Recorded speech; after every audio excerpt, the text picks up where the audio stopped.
3 Wealth Advice from a Millionaire Who Retired at the Age of 35. Don't be like me.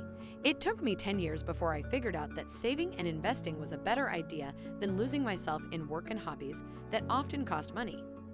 Don't make my mistake. Follow these 3 simple steps. Think long-term. Make your money work for you with a diversified portfolio for long-term growth. Quite simply, the more time you give your investments, the more they will grow. Stock market dips are an opportunity to buy shares at discounted prices with every potential for those shares to increase in value exponentially over time. Save consistently. Start by creating an emergency fund and use it only when absolutely necessary. Once you have that fund built up, and once you've learned how to invest it, it's time to start contributing a portion of your income every month into long-term investments. Take calculated risks. Don't be too conservative in your investing strategy.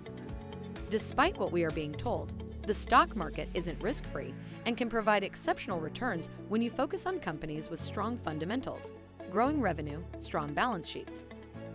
Follow this advice and I guarantee that you will retire far sooner than I did. And if you already have a retirement account, take a look at it. Chances are that you're not investing well enough to provide yourself with the type of income you'll need once you retire. In addition to this, there are 2 other pieces of advice I can give anyone just starting out in their careers or building wealth.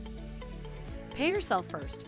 Automatically transfer 10% of your paycheck into a savings or investment account every paycheck. If your employer offers one of the many 401k plans available, use that, but make sure it is at least a mid-market stock fund and not the company's stock fund. This is one place where being overly conservative will cost you.